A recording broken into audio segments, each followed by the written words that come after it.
हम बात करेंगे हर एक मीन्स ऑफ ट्रांसपोर्ट की, यानी हम बात करेंगे रोडवेज की, हम बात करेंगे रेलवेज की, हम बात करेंगे यहाँ पे वाटरवेज की, एयरवेज की। तो आप देखोगे ना, जिन रूट्स पर ट्रैफिक बहुत कम होता है या लोग बहुत कम होते हैं, वहां पे कम ट्रेनें ऑपरेट होती है, और जिन रूट्स पर ट्रैफिक बहुत ज्यादा होता है, आप देखेंगे वहां पे बहुत सारी ट्रेनें आपको मिल जाती हैं। कराची जब चला गया हमारे हाथ से, तो ऑब्वियस सी बात है, मुंबई पोर्ट था, उसके ऊपर बर्डन आ गया। उस बर्डन को रिड्यूस करने के लिए हमने क्या किया, यहाँ पे कांडला बनाना स्टार्ट कर दिया। तो कांडला बंदरगाह इसलिए इंपॉर्टेंट है, इसको अभी दीनदयाल पोर्ट के नाम से जाना जाता है। आपने देखा होगा पहले पोस्टमैन भैया आते थे, लेटर वेटर देके जाते थे, आज भी आते हैं बट इनका थोड़ा कम हो गया है ना। फिर भी आप देखो कि कोरियर सर्विसेज वगैरह आज भी चालू हैं। तो भारतीय पोस्टल नेटवर्क को लार्जेस्ट माना जाता है पूरी दुनिया में। वो गाना सुना है कि मैं तो रास्ते से जा रहा था, भेलपुरी खा रहा था, मुझे मिर्ची लगी तो मैं क्या करूं। अच्छा एक बात बताओ, जब तुम रास्ते से जाते हो तो तुमको जाते जाते काफी कुछ दिखता होगा, यानी सड़कों पे चलती हुई गाड़ियां, दौड़ती हुई बसें, और कभी वहां गए हो रेलवे के फाटक पे, भैया वहां क्या है, रेलवे पटरी है, ऑब्वियस सी बात है, उसके ऊपर ट्रेन दौड़ती है। हालांकि लोग जो है ना सुबह सुबह भी चले जाते हैं वहां पे, हालांकि लोगों की जो जरूरतें होती हैं वो अलग होती हैं, ठीक है। तो बच्चा बाड़ी बहुत सिंपल सी बात है कि एक ऐसे चैप्टर की बात हम करेंगे जो शायद हम सबके लाइफ से जुड़ा हुआ है, और इसका छोटा वर्जन तो हम सबने हमारी बहुत सारी पुरानी क्लासेस के अंदर पढ़ा ही होगा। आपको याद है जब मैम आपको पढ़ाती थी वाला टॉपिक जिसका नाम था मीन्स ऑफ ट्रांसपोर्ट, यानी कि रोडवेज, रेलवेज, एयरवेज, ये सारी बातें, ये सारी चीजें याद आएगी नहीं आए बच्चों आपको? हाँ जी। तो आज बस उसी चैप्टर को थोड़ा और डिटेल में, थोड़ा और ज्यादा बेहतर से समझेंगे, ज्यादा बेहतर जानेंगे।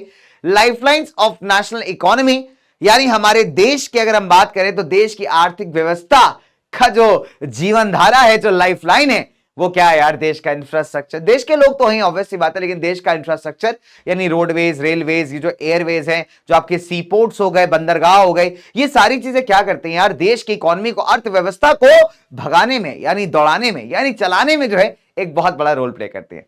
तो देखिए, हालांकि सीबीएसई वाले बच्चों के पास ये ऑब्वियस सी बात है, ये चैप्टर बेटा आपके सिलेबस के अंदर नहीं है। सीबीएसई वाले बच्चों की बात अगर मैं आपसे करूं तो ये चैप्टर जो है आपके सिलेबस के अंदर नहीं है, ठीक है। पहली बात तो ये हो गई।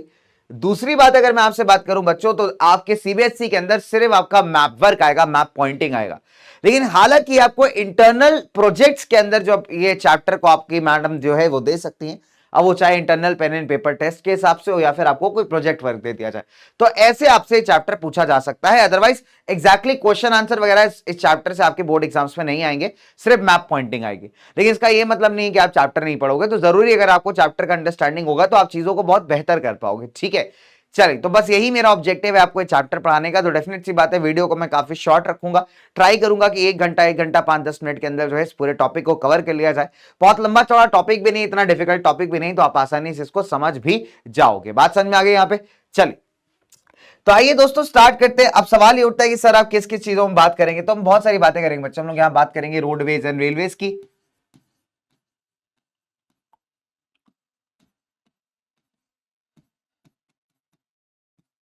Roadways and railways, Airways and waterways,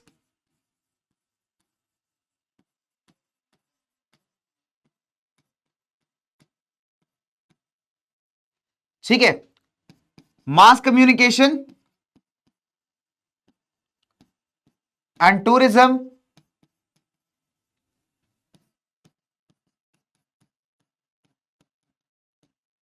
और लास्ट में जो सबसे इंपॉर्टेंट है बेटा वो है आपका मैप वर्क, ठीक है। डन। तो ये मेजर मेजर चीजें, मोटी मोटी चीजें बेटा जो हम लोग यहाँ पे करने वाले हैं आज इस पर्टिकुलर छोटे से प्यारे से आपके डिस्कशन में। और हो सकता है बहुत सारे मैं अलग अलग बोर्ड्स के बच्चे होंगे जिनके अंदर ये चैप्टर आ रहा होगा, तो उनके लिए भी टॉपिक और वीडियो जो है आपका बहुत ज्यादा इंपॉर्टेंट है, ठीक है। बात क्लियर है यहाँ पे? बात समझ में आ गई पूरी पूरी मोटी मोटी? चलिए आइए दोस्तों बात करते हैं, ठीक है।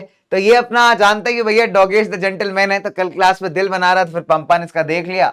अब जो है पंपा ने क्या किया, इसकी किडनी निकाल दिया। फिर इस आदमी के पास जो है मात्र एक किडनी है, बाकी किडनी जो है पंपा के पास है, ठीक है। तो आप समझ सकते हैं इसके साथ बहुत बुरा हुआ है। तो खैर छोड़ो यार, ये आदमी ऐसा है, इसका जीवन वैसे बर्बाद है, खराब है, और एक नंबर का नालायक इंसान है। इससे एक नंबर शैतानी करवा लो, वो ही सारे काम कर लेगा। पढ़ाई लिखाई के लिए बोल दो, इस इंसान के पास कोई टाइम नहीं, ठीक है। तो खैर इसके लिए तो हम कुछ नहीं कर सकते, इसके लिए हम सिर्फ दुआ कर सकते हैं, ठीक है।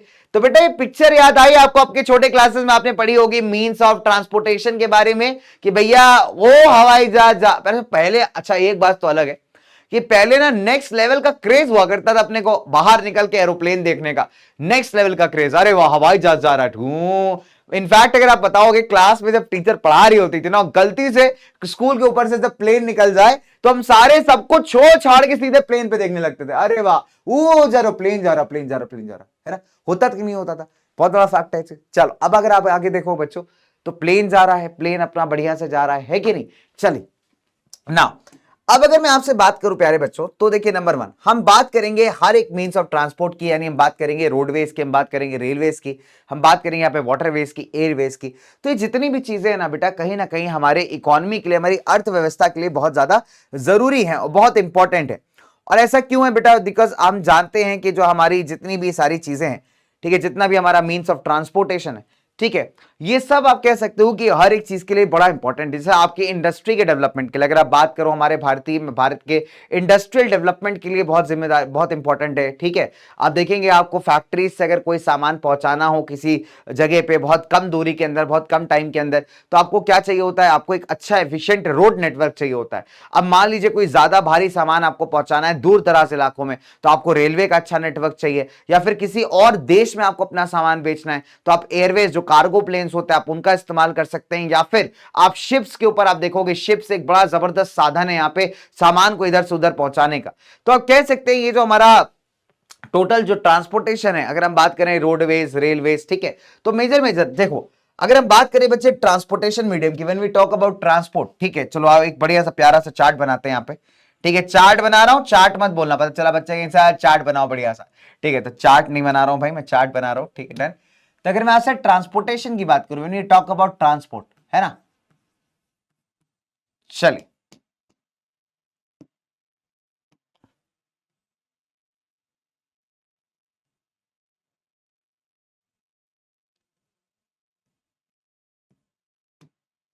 चलो, तो मैं ऐसे लाइन बना देता हूं भाई, ये लाइन तो बड़ी गड़बड़ हो गई। अब ठीक है मामला, ठीक है। तो अगर हम ट्रांसपोर्टेशन की बात करते हैं बच्चे, when we talk about transportation, ठीक है, तो एक दो चीजें बहुत सिंपल है यार अपनी। हम लोग तीन तरीके की ट्रांसपोर्ट की मेजर बात करेंगे, लैंड, वाटर और आपका एयर। ठीक है, चलिए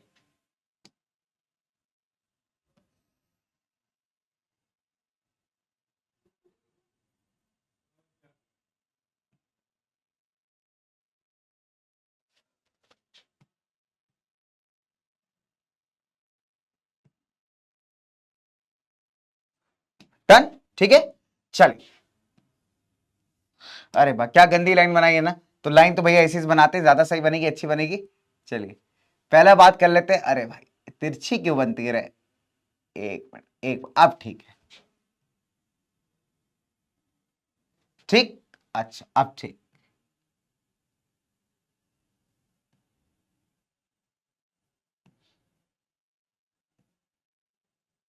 डन। चलिए, तो अगर हम बात करें बेटा, यहां पे तीन तरीके के ट्रांसपोर्टेशन आपको देखने को मिलते हैं। एक तो आपका लैंड पे हो गया, एक आपका वाटर पे हो गया, दूसरा आपका एयर में हो गया। ठीक है, तो लैंड, वाटर और एयर। ओ भाई, ठीक है,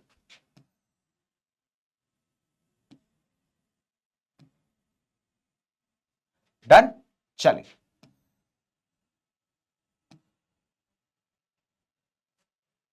ठीक है, चलो, तो तीन मेजर मीडियम से बच्चों, लैंड, जमीन, पानी और आपका हवा यानी एयर। तो तीनों मीडियम्स के अंदर आप देखोगे तो हमारे पास क्या है बच्चे? ट्रांसपोर्टेशन के मीडियम है, राइट, जिसके ट्रांसपोर्ट मतलब जिसमें आप बैठ करके जो है इधर से उधर जा सकते हो, किसी सामान को इधर से उधर पहुंचा सकते हो, that is the transportation medium. ठीक है, बात समझ में आ गई? चलिए अब अगर हम आगे बात करें बच्चों आपसे, तो लैंड की अगर हम बात करेंगे तो तीन तरीके के मीडियम्स अपने पास। पहला हो गया रोडवेज, दूसरा हो गया रेलवेज,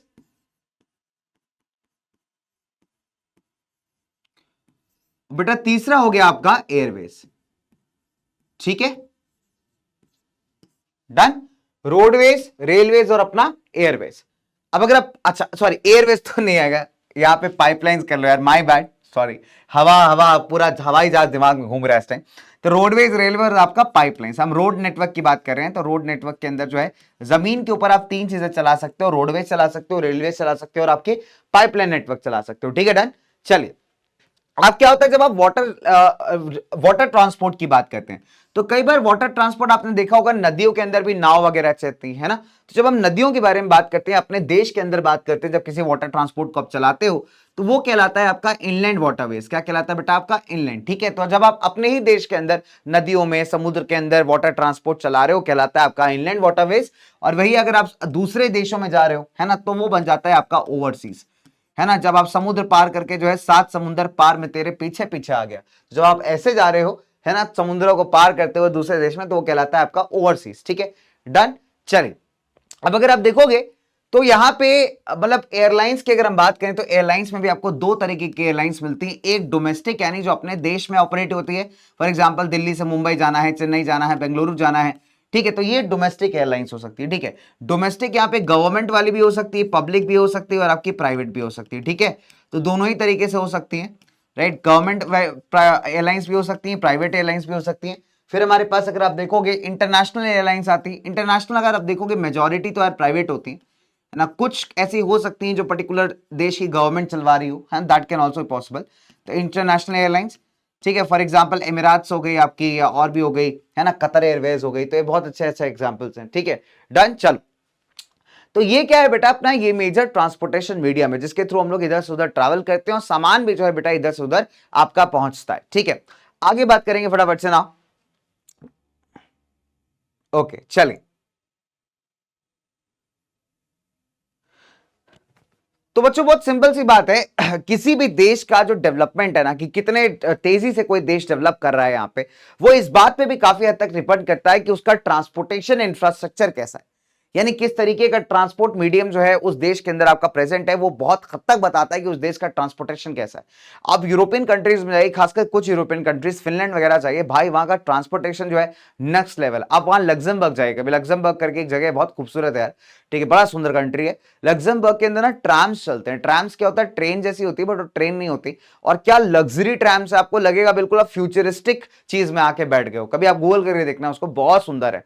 ठीक है, मतलब they look out of this world, मतलब अलग ही लेवल चलता है। तो किसी कंट्री का ये इंफ्रास्ट्रक्चर, ट्रांसपोर्टेशन वाला इंफ्रास्ट्रक्चर बच्चों कितना ज्यादा डेवलप्ड है, आप कह सकते हैं वो मतलब काफी हद तक उस देश के इकोनॉमी और डेवलपमेंट के बारे में आपको बताता है। ठीक है, चलिए, तो एक बार फटाफट से सारे ट्रांसपोर्टेशन मीडियम्स को वन बाय वन पढ़ना स्टार्ट करेंगे। नंबर वन, पहला स्टार्ट करते हैं हम लोग रोडवेज। ठीक है, अगर मैं आपसे रोडवेज की बात करूं, तो भारत का one of the largest road network है पूरे वर्ल्ड के अंदर, लगभग लगभग 54.7 लाख किलोमीटर्स का। ये पुराना डेटा है, डेफिनेट सी बात है बेटा, डेटा अपडेट हुआ होगा। ठीक है, अच्छा, अब अगर हम देखेंगे भारत के जो रोडवेज मिनिस्टर हैं श्री नितिन गडकरी, है ना, तो नितिन गडकरी जी भाई रेवोल्यूशनरी तौर पे आप कह सकते हैं एकदम रॉकेट लेवल पे यहाँ पे काम कर रहे हैं, और ट्राई कर रहे हैं कि देश के नेटवर्क्स को ना, रोड नेटवर्क को और ज्यादा रोबस्ट बनाया जाए और बढ़िया बनाया जाए, और देश के नेटवर्क को एकदम इंटरनेशनल क्वालिटी का बनाया जाए। यार मैं ऑनेस्टली बताऊं, मैं भी रिसेंट कुछ टाइम पहले जम्मू कश्मीर के अंदर था, यूटी में था, जम्मू में था specifically, and I have seen यार क्या मस्त लेवल की रोड्स बनाई हुई है वहां पे। जो जम्मू श्रीनगर हाईवे, आप उसका देख लो, क्या क्वालिटी बनाया यार, पहाड़ों के अंदर बहुत अच्छी रोड्स बनाई है। मतलब आई वाज वेरी इंप्रेस्ड, मतलब मजा आया देख करके मेरे को। इनफैक्ट आप कभी शिमला जाइए, शिमला साइड पे क्या हाईवे बनाया हुआ है, मनाली वाला हाईवे जो अभी डिस्ट्रॉय हो गया था फ्लड्स में, वो भी बहुत जबरदस्त बना था भाई। तो मतलब आप देख रहे हो ना, मतलब कि जो लेवल ऑफ रोड्स है अच्छी बनाई जा रही है, और भारत का रोड नेटवर्क बड़ा क्रूशियल रोल प्ले करता है। देखिए रोड नेटवर्क ना बड़ा इंपॉर्टेंट है, क्यों? बिकॉज आप देखोगे तो कई सारे ऐसे इलाके होते हैं, दूर दराज के इलाके, खासकर पहाड़ी इलाके, जहां पे रेलवेज का पहुंचना बहुत मुश्किल है ना, ट्रेन चलाना वहां बहुत मुश्किल है, पानी का जहाज वहां जा नहीं सकता, बिकॉज इतना बड़ा कोई वाटर बॉडी नहीं है। तो वहां पे रोडवेज एक बड़ा इफेक्टिव मीडियम है, जो सस्ते दामों में खासकर लोगों को वहां तक बहुत बहुत आसानी से पहुंचाते हैं। आपने हिमाचल रोडवेज के बारे में सुना होगा, हिमाचल पथ परिवहन निगम, ठीक है, तो हिमाचल रोडवेज लाइफलाइन है यार ऐसे ऐसे इलाकों में हिमाचल के, जहां पे नॉर्मली जाना भी बहुत मुश्किल है। And salute on hats off to those drivers जो उन कंडीशंस के अंदर चलाते हैं यार बसें। मतलब मैं तो वीडियोस देख करके हैरान रह जाता हूं। मैं खुद हिमाचल गया था अभी कुछ टाइम पहले, तो आई वाज लिटरली, एंड वहां भाई रोड्स बड़ी खतरनाक है यार, टू बी वेरी ऑनेस्ट। और मैं तो एक बेसिक खतरनाक रोड पे गया हूं, बेसिक लेवल की रोड पे, आप सोच सकते हो इतना नेक्स्ट लेवल खतरनाक रोड्स है वहां पे। और जिस तरीके से वो ड्राइवर्स वहां पे चलाते हैं, उनकी स्किल को सल्यूट है भाई, नेक्स्ट लेवल। तो वहां पे पता चलता है कि वो बसेस, वहां के जो गांव हैं अलग अलग, उनकी लाइफलाइंस हैं, उनके जीवन को कनेक्ट करने का साधन है। अगर वो बसेस वहां नहीं होंगी तो इधर से उधर जाना भी उनके लिए बहुत मुश्किल हो जाएगा। सो आप कह सकते हो जितना भी काम धंधा वगैरह चलता है ना, उसमें रोडवेज का एक बहुत बड़ा रोल है वहां पे, इन सारे एरियाज को कनेक्ट करने में। ठीक है, चलिए, अच्छा, तो आगे बात करते हैं ना। अब सवाल कई बार आता है, जैसे जिन बच्चों के यहाँ चार्टर प्रॉपर आएगा, पूरा आएगा, तो उनके बाद कई बार सवाल आता है कि what are the advantages of roadways. तो अगर आप एडवांटेजेस ऑफ रोडवेज की बात करें, जो कंस्ट्रक्शन कॉस्ट है बेटा रोड्स का, वो रेलवे लाइन बिछाने के कंपैरिजन में बहुत कम होता है। ठीक है, जब आप रेलवे लाइन बिछाते हैं ना, तो अकेले रेलवे लाइन नहीं बिछाई जाती। अब रेलवेज आप देखेंगे कई बार जो है ना शहरों के बीच से गुजरती है, तो वहां पे आपको प्रॉपर क्रॉसिंग्स बनानी पड़ती है। रेलवेज नदियों के ऊपर से गुजरती है, वहां पे आपको ब्रिज बनाना पड़ता है, और ब्रिज का अपने आप में कॉस्ट बहुत महंगा होता है। आपको कई बार अंडर पासेस बनाने होते हैं, बिकॉज हो सकता है दो गांव हो रेलवे पटरी के इधर उधर, अब वो तो कट जाएंगे अगर रेलवे पटरी रहेगी वहां पे, तो उसको कनेक्ट करने के लिए अंडर पास बनाए जाते हैं, है ना, सबवेज बनाए जाते हैं, इससे लोग कनेक्टेड रहे। तो इन सब का खर्चा एडिशनल है, बट रोडवेज के साथ कंपैरेटिवली खर्चा थोड़ा कम है यहाँ पे। तो रोडवेज का जो कंस्ट्रक्शन कॉस्ट है वो कंपैरेटिवली रेलवेज के मुकाबले काफी कम है। दूसरी बात, जो रोडवेज है ना, ज्योग्राफिकली जितने भी हार्डर लोकेशंस होते हैं, जहां पे ट्रेन नहीं चलाई जा सकती, वहां पे आपका रोडवेज पहुंचता है। अभी जैसे कुछ टाइम पहले जो है, कुछ मंथ्स पहले मैं नैनीताल की एक जगह गया था, नैनीताल में एक जगह वहां गया था, ठीक है। तो Nainital is a big district, right. तो काठ, आपको अगर नैनीताल घूमना है या आगे कहीं भी घूमना है, तो लास्ट जो railway station that is Kathgodam. तो काठगोदाम को मतलब आप कह सकते हैं गेटवे टू कुमाऊं बोला जाता है, ठीक है। तो मतलब आप गेटवे टू कुमाऊं कह लीजिए, कुमाऊं रीजन की पहाड़ियां, बिकॉज उत्तराखंड दो रीजन्स में डिवाइडेड, आप देखेंगे गढ़वाल और कुमाऊं रीजन। तो काठगोदाम एक जगह पड़ती है, उसको गेटवे टू कुमाऊं बोला जाता है। तो वो बहुत खूबसूरत स्टेशन है वहां का। तो आप देखेंगे तो रेलवेज जो है ना सिर्फ वहीं तक जाती है, दैट्स द एंड पॉइंट, उसके आगे रेलवेज नहीं जाता, ठीक है। और आपको उसके आगे जाना हो तो डेफिनेट सी बात है, आपको रोड ट्रांसपोर्ट ही लेना पड़ेगा, अगर आप नैनीताल, भवाली या कहीं भी घूमना चाहते हैं आगे, मुक्तेश्वर वगैरह। Same goes with Rishikesh. Rishikesh से आपको ऊपर जाना हो तो ऋषिकेश का तक का तो रेलवे स्टेशन है, उसके आगे का रेलवे स्टेशन नहीं है। आपने मसूरी घूमने जाना है तो देहरादून, देहरादून जो है पूरा पहाड़ी इलाका नहीं है, तो जो सिटी वो प्लेनर एरिया है, तो आप देखोगे वहां पे रेलवे स्टेशन है। लेकिन मसूरी जाना है आपने तो आपको वहां से रोड ट्रांसपोर्ट ही लेना पड़ेगा। तो रोड ट्रांसपोर्ट जो ज्योग्राफिकली काफी हार्ड लोकेशंस होते हैं ना, बहुत टफ लोकेशंस, आप जहां पे आसानी से नहीं पहुंच सकते, जहां रेलवेज नहीं बिछाए जा सकते, वहां पे रोड ट्रांसपोर्ट एक बहुत बड़ा बूस्ट है ना। रोड जो है ना बेटा, हाई ग्रेडियंट, ग्रेडियंट्स क्या होते हैं बताता हूं आपको। ऐसा स्लोप होता है ना, जब आप कभी भी आप पहाड़ी इलाके में जाओगे तो आपको ऐसा आप देखोगे चढ़ाई होती है। तो चढ़ाई चढ़ने में ना रोड ट्रांसपोर्ट को कंपैरेटिवली इजी होता है कंपेयर टू रेलवेज। रेलवेज को चढ़ाई चढ़ना बहुत मुश्किल होता है। आप कभी देखिए, इवन वेस्टर्न घाट्स में कोंकण रेलवेज माना जाता है as an example of engineering. Konkan railways अगर आप देखोगे, वेस्टर्न घाट्स भारत के वेस्टर्न कोस्ट पे पहाड़ी इलाका है, पूरा कंटिन्यूअस सीरीज ऑफ पहाड़ है। अब उसको क्रॉस करने के लिए वहां टनल्स बनानी पड़ती हैं। आप कभी भी आप देखोगे, कभी कोंकण रेलवेज में आप ट्रैवल करिएगा तो आप देखेंगे कि ये ऐसा ट्रेन चलती है, इधर पहाड़ी पहाड़ है पूरा, इधर वाटर बॉडीज हैं, तो बहुत सुंदर नजारा है। और अगर मानसून में जाइए तो वाओ, सीजनल वाटरफॉल्स आपको मिलेंगे। अभी जो ट्रेनें है ना, ये टनल से जाती है, सुरंग से होकर के जाती है, ठीक है। तो इसको कंस्ट्रक्ट करना अपने आप में काफी ज्यादा टफ टास्क है। और यहां पे अगर आप देखेंगे तो दोनों तरफ इंजन लगता है, बिकॉज एक तरफ इंजन घसीट ही नहीं पाएगा, बिकॉज इंजन को ऐसे हाइट पे लेके चलना है। तो जो पीछे लगता है उसको बैंकर लोकोमोटिव कहते हैं कई बार, कि मतलब क्या होता है कि आगे भी इंजन लगा, पीछे भी इंजन लगा हुआ है, तो एक इंजन आगे घसीटता है, एक इंजन पीछे से फोर्स मारता है, तब जाकर के ट्रेन यहां पे चढ़ पाती है। So that is the difficulty level आप देख पा रहे हो, ठीक है। इनफैक्ट कभी अगर आप देहरादून जाइए तो देहरादून, अभी आप कभी ट्रेन से जाइएगा, अगर आप दिल्ली से देहरादून जा रहे हैं, शताब्दी जा रहे हैं, ठीक है, या कोई भी ट्रेन से जा रहे हैं, ठीक है, तो सहारनपुर एक जगह पड़ती है, सहारनपुर यूपी में आता है बेसिकली, ठीक है। सहारनपुर एक जगह पड़ती है, बड़ा क्लोज टू उत्तराखंड वाला बॉर्डर है। तो सहारनपुर में ट्रेन को हॉल्ट किया जाता है करीब 25 मिनट तक, 25-30 मिनट ट्रेन को रोक दिया जाता है। उसका रीजन पता है क्यों? उसका रीजन है, पहली बात तो लोकोमोटिव रिवर्स होता है, जो इंजन होता है आपका आगे से हट के पीछे ऐसे लगता है, और थोड़ा सा पुश दिया जाता है इंजन को, क्योंकि वो ग्रेडियंट वहां से स्टार्ट हो जाता है। यानी वहां से आप देखोगे ट्रेन का स्पीड भी थोड़ा रिड्यूस होना स्टार्ट हो जाएगा, और थोड़ा सा ग्रेडियंट वहां पे जो है आपका बढ़ने लगता है, मतलब जो स्लोप है, जो चढ़ाई है, वो थोड़ी सी आगे से जो है बढ़ने लगती है। तो देहरादून में जब आप जंगल वाले एरिया से निकलोगे तो आप देखोगे थोड़ा सा रेज्ड है वो चीज, ठीक है। तो ये कई सारी दिक्कतें हैं जो रेलवे के साथ आती है, खासकर पहाड़ी इलाकों में अगर आपको रेलवे चलाने हो तो, ठीक है। नाउ फिर रोड ट्रांसपोर्ट अगर हम बात करें, काफी इकोनॉमिकल है, सस्ता है रोड ट्रांसपोर्ट कंपैरेटिवली। फिर डोर टू डोर सर्विस आपको मिलती है। आप इनफैक्ट आप देखोगे जो आपकी लोकल सिटी बसेस होती हैं, वो आपको घर से बाहर ही निकलते मिल जाती हैं। बसेस के अलावा भी आप देखोगे जो आपको ऑटो रिक्शा वाले भैया हैं, टेम्पो वाले भैया हैं, ये सब आपके घर के बाहर ही आपको मिल जाते हैं ना। बट रेलवेज लेने जाना है, एयरवेज पकड़ना है, तो आपको पहले रेलवे स्टेशन जाना पड़ेगा, एयरपोर्ट जाना पड़ेगा। आप कह सकते हो उनको कनेक्ट करने का साधन भी आपका रोडवेज ही है। तो they are the link between the railway station and the sea ports या एयरपोर्ट्स, है ना। तो आप कह सकते हो इन सबको कनेक्ट करने का भी साधन कौन है? आपका रोडवेज ही। तो इतने सारे एडवांटेजेस आपके रोडवेज के। अब सवाल आता है कि आप रोड्स को क्लासिफाई कैसे करते हो? What is the different kinds you classify the roads, ठीक है। नंबर 1, पहला आता है आपका सबसे पहला जो प्रोजेक्ट है एनएचआई का, वो है आपका गोल्डन क्वाड्रिलेटरल सुपर हाईवे। अब देखिए क्या है, आपने क्या किया है, जो 4 बड़े मेट्रोपॉलिटन है भारत को, उनको 6 लेन के जो हाईवेज होते हैं ना, लेन पता है जो सड़क का भी चलते हो ना, सड़क का मान लीजिए डिवाइडर है, तो सड़क में ना ऐसे 3 लेन बनी, 1 2 ऐसा 3, और 3 इधर बनी, 1 2 3। अब इसमें गाड़ियां चल रही है तो 3 इधर 3 इधर, इसको हम कहेंगे 6 लेन हाईवे। ठीक है, तो आप कह सकते हैं गोल्डन क्वाड्रिलेटरल जो एक जबरदस्त प्रोजेक्ट है भारत के national highways authority of India का, जिसमें भारत के 4 बड़े मेट्रोपॉलिटन्स को कनेक्ट किया जा रहा है ना। यहाँ पे दिल्ली मान लीजिए, दिल्ली हो गया, इधर कलकत्ता हो गया आपका, कलकत्ता, ठीक है, इधर आप आएंगे चेन्नई, और चेन्नई के बाद जो है आपका मुंबई। तो ऐसे आप देख पा रहे हो ना, तो एक एक क्वाड्रिलेटरल फॉर्म हो जा रहा है। तो ये 4 बड़े भारत के मेट्रोपॉलिटन है, दिल्ली, कलकत्ता, चेन्नई, मुंबई, जिनको यहाँ पे कनेक्ट किया जा रहा है 6 लेन की सुपर हाईवे से, और इस प्रोजेक्ट का नाम है गोल्डन क्वाड्रिलेटरल। ठीक है, तो गोल्डन क्वाड्रिलेटरल सुपर हाईवेज, तो दिल्ली, कलकत्ता, चेन्नई, मुंबई को यहाँ पे कनेक्ट करें। इस प्रोजेक्ट को इंप्लीमेंट कौन कर रहा है बेटा? National highways authority of India, या फिर एनएचएआई जिसको आप कहते हैं। ठीक है, डन, चलिए। तो इस प्रोजेक्ट को इंप्लीमेंट कौन कर रहा है? इस प्रोजेक्ट को इंप्लीमेंट कर रही है आपकी एनएचएआई।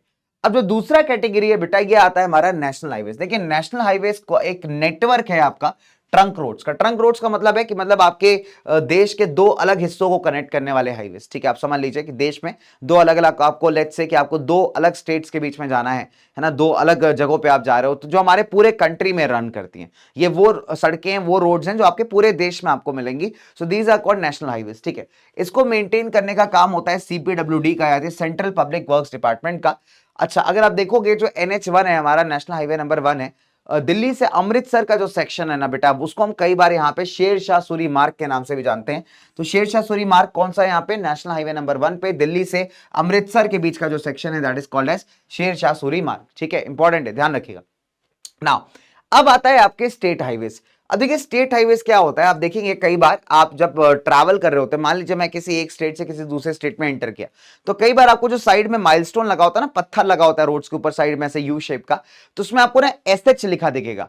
SH मतलब आप स्टेट हाईवे पे चल रहे हैं। ठीक है, कई बार आपको NH दिखेगा और कई बार आपको SH लिखता हुआ भी दिखेगा।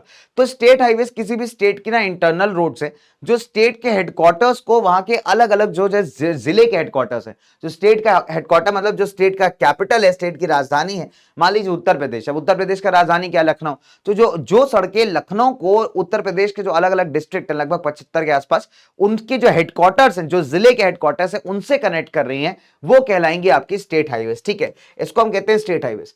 अब इनका कंस्ट्रक्शन, इनका मेंटेनेंस करने का काम है स्टेट पब्लिक वर्क्स डिपार्टमेंट यानी SPWD का। ठीक है, तो SPWD का काम क्या है कि इन स्टेट हाईवेज को यहाँ पे मेंटेन करना, इनको बनाना, कंस्ट्रक्ट करना। ठीक है, अब आती है आपके डिस्ट्रिक्ट रोड्स, यानी किसी भी जिले के अंदर बिछाई जाने वाली रोड्स। अब ये रोड्स क्या करती हैं? आपके डिस्ट्रिक्ट हेडक्वार्टर्स को आपके डिस्ट्रिक्ट के अलग अलग जगहों के साथ कनेक्ट करती हैं। इन रोड्स को मेंटेन किया जाता है बाय द जिला परिषद। तो जिला परिषद के बारे में आपने कई बार सुना होगा कि जो लोकल सेल्फ गवर्नमेंट है रूरल लेवल पे, उसमें डिस्ट्रिक्ट लेवल पे हाईएस्ट अथॉरिटी होती है जिला परिषद। उसका काम है कि जो डिस्ट्रिक्ट हेडक्वार्टर है उसको जिला के अलग अलग इलाकों से कनेक्ट करने के लिए रोड्स बनाना, कंस्ट्रक्ट करना, मेंटेन करना, एंड इनको हम कहते हैं डिस्ट्रिक्ट रोड्स। ठीक है, डन।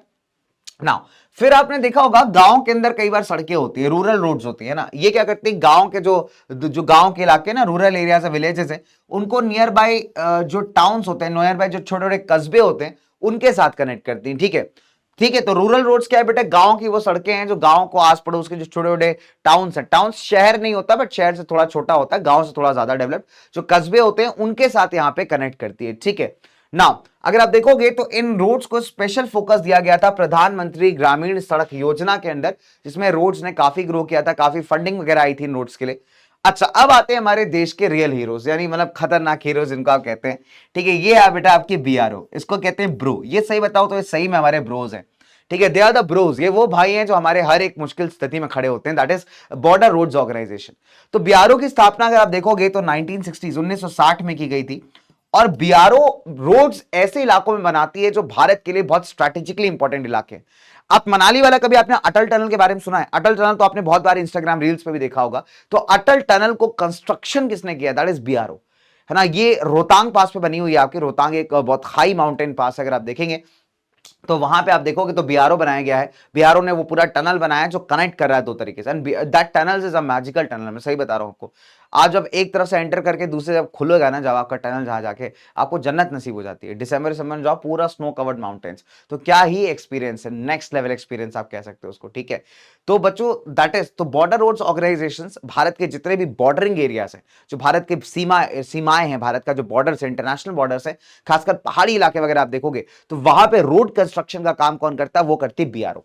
और बीआरओ भाई मतलब hats off to the BRO यार, तुम उनको काम करते हुए देख लोगे ना, जिस डिफिकल्ट कंडीशंस में वो काम करते हैं भाई, सैल्यूट है उनको, ठीक है। तो बीआरओ कह सकते हैं देश की मतलब धड़कन जैसी है बिल्कुल, ठीक है। इस ऑर्गेनाइजेशन को स्टैब्लिश किया गया था 1960 में for developing roads of strategic importance, खासकर भारत के नॉर्थ और नॉर्थ ईस्टर्न इलाकों में, north and north eastern border areas के अंदर खासकर आप देखोगे तो भारत के जो रोड्स वगैरह मेंटेन करने का काम है किसका है, बीआरओ का, ठीक है। चलिए, तो दैट्स बॉर्डर रोड्स ऑर्गेनाइजेशन, आगे बात करते हैं ना। अच्छा, अब अगर आप देखोगे तो कई बार हम रोड्स को ना क्लासिफाई करते हैं मेटल्ड और अनमेटल्ड। मेटल्ड मतलब किस मटेरियल को डाल करके यहां पे रोड्स को बनाया गया, ठीक है। रोड्स को क्लासिफाई कर सकते हैं on the type of material used. अब नंबर वन, अगर आप मेटल रोड्स की बात करेंगे तो इनको सीमेंट, कंकड़ी, जो बिटूमन वगैरह होता है ना, चार तारकोल वगैरह डाल के पक्के तरीके से बनाया जाता है, तो ये सारे सीजन में आपकी रोड्स काम आती है, these are called all weather roads. अब कुछ अनमेटल रोड्स होती हैं, अनमेटल रोड्स आपने देखा होगा कई बार, जो टाइल आते हैं ना इंटरलॉकिंग वाले, उसको आपस में फिक्स करके ऐसी कच्ची सड़कें बना दी जाती हैं। तो ये अगर आप देखोगे बारिश के सीजन में, मानसून सीजन वगैरह में ऐसी रोड्स बिल्कुल खराब हो जाती है। तो मेटल जिसमें प्रॉपर तारकोल वारकोल डाल करके, गिट्टी मोरंग सीमेंट वीमेंट सब डाल के बनाया गया, पक्की रोडें हैं, है ना, जो हर सीजन में चलेंगी। और अनमेटल्ड आपकी कंपैरेटिवली कच्ची रोडें होती है, थोड़ी पत्थर वत्थर को जुगाड़ करके जो बना दी जाती है, दैट इज अनमेटल रोड्स, ठीक है। डन, यहां पे बात समझ में आ गई सारे बच्चों को, सब बच्चों को बात समझ में आ गई यहाँ पे, चले बात सही है, चलो आगे बात करते हैं ना। अब अगर मैं आपसे बात करूं तो यह कहानी आती है बेटा रेलवेज की। देखिए रेलवेज क्या है, रेलवेज हमको सबको पता है भाई, छुक छुक गाड़ी है ना, छुक छुक छुक छुक छुक छुक छुक छुक रेलगाड़ी, छुक छुक छुक छुक, सुना कि नहीं सुना। अब हालांकि रेलगाड़ी छुक छुक नहीं करती, रेलगाड़ी की आवाज काफी चेंज हो चुकी है ना, रेलगाड़ी काफी मॉडर्नाइज हो गया, तो आप देखोगे वंदे भारत, तेजस एक्सप्रेस जैसी ट्रेन होती हैं, ठीक है। चले, अब रेलवेज की अगर हम बात करेंगे बच्चे, तो ये बड़ा मेजर मोड्स ऑफ ट्रांसपोर्टेशन है, खासकर जो भारी सामान होता है ना, और गुड्स को अगर आपको लंबे डिस्टेंसेस, शॉर्ट डिस्टेंसेस लेके जाना है, तो रेलवेज भारत के अंदर एक बहुत इंपॉर्टेंट साधन है। हाउएवर अगर आप देखोगे तो रेल ट्रांसपोर्टेशन में कुछ दिक्कतें, कुछ समस्याएं भी। देखिए रेल नो डाउट एक बहुत अच्छा मीडियम है ऑफ ट्रांसपोर्टेशन, लेकिन फिर भी रेलवेज को कुछ समस्याएं देखनी पड़ती हैं। जैसे फॉर एग्जांपल, अगर आप नदी नालों के ऊपर से निकलने तो आपको ब्रिजेस बनाने पड़ेंगे, और ब्रिजेस के कॉस्ट का जो जो खर्चा होता है ना ब्रिजेस का, वो बेटा अगेन बहुत ज्यादा महंगा होता है, ठीक है। डन। अच्छा, अब अगर आप इसके अलावा अगर आप बात करोगे तो ब्रिजेस को बनाना भी अपने आप में टास्क है। अगर नदी जो है ना काफी चौड़ी नहीं हुई तो वहां पे पिलर डालना बहुत मुश्किल हो जाएगा, बिकॉज आप ट्रेन निकाल ले ऊपर से, तो ट्रेन को निकालने के लिए ब्रिज आपको उतना मजबूत चाहिए। तो अगर वाइड रिवर बेड नहीं हुआ, छोटी सकरी नदी हुई, तो वहां पे बहुत दिक्कत हो जाएगी, ठीक है। हिली टेरेन्स के अंदर, खासकर जो पेनिनसुलर प्लेट्यू भारत का, अगर आप देखोगे जो भारत के ये वाला रीजन है आपका, भारत का वेस्टर्न और ईस्टर्न घाट्स, तो यहाँ पे ना काफी ज्यादा पहाड़ी इलाके, पूरा पहाड़ है ऐसे ऐसे करके, ठीक है। तो ये वाला जो इलाका है ना बेटा, रेलवे ट्रैक्स को यहाँ पे जो खासकर ऐसे पहाड़ जिनका एलिवेशन कम है, वहां पे जाकर के बिछाना पड़ता है, या फिर मैंने आपको बताया ना कोंकण रेलवे टनल्स बनानी पड़ती है। तो जो टनल्स वगैरह है, गैप्स बना वगैरह है, इसको बनाने का खर्चा बहुत मुश्किल है, और साथ ही साथ यहाँ पे ट्रेन को चलाने का भी अपने आप में एक अलग लेवल का एक्सपेंस है, ठीक है। नाउ जो हिमालयन माउंटेनियस रीजन है, वो भी हमारे रेलवेज के डेवलपमेंट के लिए, कंस्ट्रक्शन के लिए बहुत अनफेवरेबल है। क्यों? बिकॉज बेटा यहाँ पे एलिवेशन बहुत ज्यादा है, हाइट बहुत ज्यादा है, ठीक है। साथ ही साथ पॉपुलेशन बहुत कम है, पॉपुलेशन कम है, तो यार ऑब्वियस सी बात है रेलवे को भी यहाँ पे बहुत ज्यादा फायदा नहीं होने वाला। ठीक है, रेलवे ना अगर आप देखोगे, रेलवे कैसे डिसाइड होता है कि किस रूट पे जो है ट्रेन ज्यादा चल रही है। देखो रेलवे नो डाउट हमारे देश का नेशनल कैरियर है, नेशनलाइज्ड है रेलवे, यानी भारतीय सरकार उसको गवर्न करती है, उसको चलाती है, मेंटेन करती है, तो लोगों के लिए भलाई के लिए तो चलाया जाता है, डेफिनेट सी बात है। लेकिन ऑब्वियस सी बात है रेलवे को चलाना भी एक और खर्चे वाली बात है।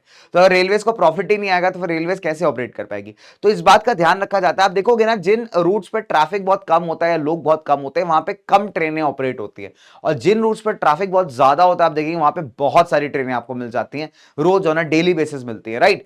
तो that is also one point. तो हिमालयन माउंटेन्स के अंदर आप देखोगे तो पहली बात तो इकोनॉमिक अपॉर्चुनिटीज बहुत कम है वहां पे, है ना, पैसा कमाने का सोर्स बहुत कम है।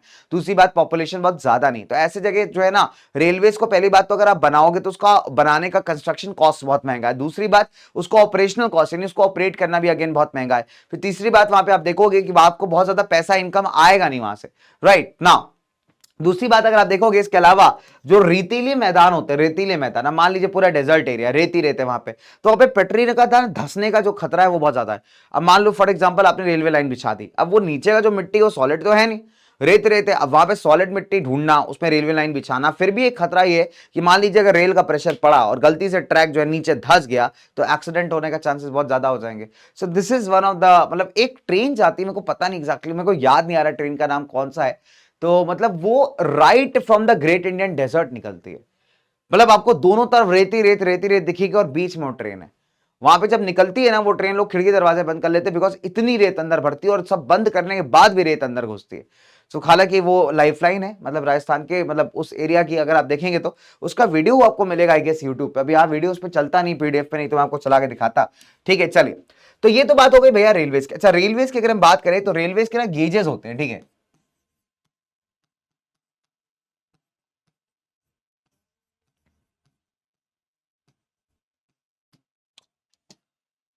तीन तरीके के गेजेस होते हैं, एक होता है आपका नैरो गेज,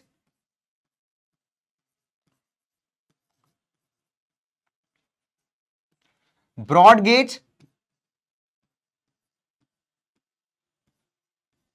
और आपका मीटर गेज।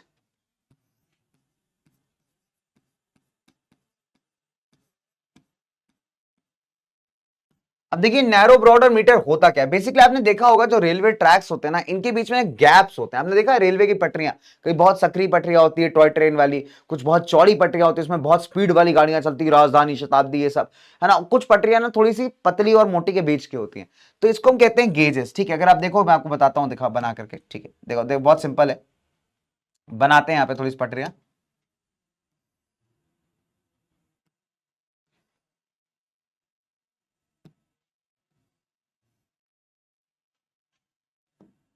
तो आप देखोगे बेटा इसके जो गैप होता है ना, कई बार जो नैरो गेज होता है इसका गैप क्या होता है, लेस देन 1 मीटर्स का होता है, ठीक है, लेस देन 1 मीटर्स, यानी 1 मीटर से कम का गैप आपको यहाँ पे मिलेगा। ठीक है, तो पटरियों के बीच का जो गैप है that is less than 1 metres, 1 metre से यहाँ पे कम का गैप है, डन।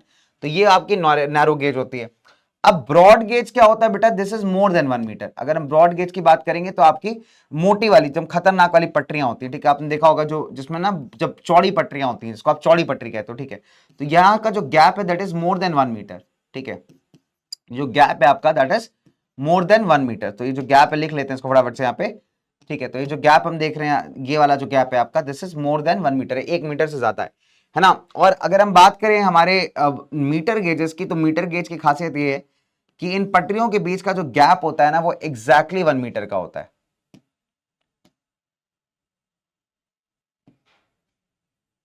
डन, चलिए, तो अगर आप देखोगे तो इन पटरियों के बीच का जो गैप होता है बेटा वो एग्जैक्टली 1 मीटर का ही होता है, एग्जैक्टली 1 मीटर का होता है। ठीक है, तो दिस इज 1 मीटर, डन। तो इसके हिसाब से हम ना इसको पटरियों को डिफाइन करते हैं, गेजेस को डिफाइन करते हैं। जो नैरो गेज है उसका 1 मीटर से कम का गैप है, ब्रॉड गेज का आप देखोगे तो 1 मीटर से ज्यादा का गैप है बीचों में पटरियों के, और यहां पे आप देखेंगे तो ये जो आपका गैप है पटरियों के बीच में रेलवे की एग्जैक्टली 1 मीटर है। तो इसको हम कहते हैं अलग अलग टाइप ऑफ गेजेस। ठीक है, अच्छा अब अगर आप देखोगे तो रेलवे के साथ ना कुछ दिक्कतें और भी आती हैं, जैसे for example railway thefts, railway के अंदर चोरियां हो जाती हैं कई बार, अब तो कम हो गई कंपैरेटिवली फिर भी हो जाती हैं। फिर आप देखोगे इसके अलावा जो है ना लोग पब्लिक प्रॉपर्टी समझ के पंखा ही खोल के ले जाते हैं यार, ये मेरे सामने सामने हुआ एक आदमी पंखा खोल के ले गया यार, मैंने कहा गजब आदमी भाई।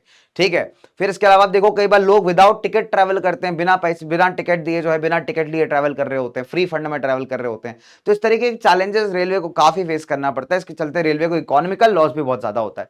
ठीक है, डन। बट फिर भी अगर आप देखोगे तो रेलवे ज्यादा real lifelines of the country, हमारे देश का लाइफलाइन आप कह सकते हो, हमारे देश को मतलब आप कह सकते हो कनेक्ट करने का एक बहुत बड़ा साधन है, राइट। चलिए अब थोड़ा लाइफलाइन से बाहर निकलते हैं, पाइपलाइन पे आते हैं। देखिए पाइपलाइन क्या है, बड़ी इंपॉर्टेंट। पाइपलाइन मतलब जो आपके घर में जिससे नल से पानी आता होगा, है ना, पाइप होता है ना। अब देखिए पाइपलाइन का जो नेटवर्क है बड़ा क्रूशियल है, खासकर इंडस्ट्री के रिस्पेक्ट में। क्यों?